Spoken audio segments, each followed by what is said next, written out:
70-এ Brazil বনাম ইটালির যে ফাইনাল হয়েছিল, এখন পর্যন্ত ফুটবল বিশ্বকাপের সেরা ফাইনাল বলা হয়ে থাকে এই বিশ্বকাপকে। ল্যাটিনরা বিশ্বাস করে ফুটবল ঈশ্বররা নাকি ওই দিন মাঠে নেমে এসেছিল সৌন্দর্যের পসরা সাজাতে। 70-এর পর আবার ব্রাজিলের দুঃসময় শুরু হলো, কিছুতেই কিছু হচ্ছিল না। অনেকেই বলেছিল ব্রাজিল হয়তো হারিয়ে গেছে। 1994 থেকে 2002 টানা 3টা বিশ্বকাপের ফাইনালে ব্রাজিল 2টায় জয়ী।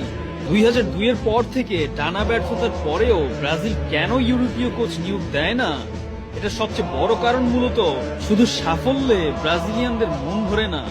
ব্রাজিলিয়ানরা চায় তাদের সুন্দর ফুটবল। 70-এর পর 24 বছর বিরতি দিয়ে ব্রাজিল কামব্যাক করেছিল। 2002 থেকে 2024 দূরত্বটা এতটাও হয়নি। ব্রাজিল আবার ফিরবে, হয়তো ল্যাটিন ফুটবলের আদি সৌন্দর্য নিয়েই ফিরবে। ব্রাজিল যেদিন হারিয়ে যাবে ফুটবলের, সেদিন মৃত্যু হবে।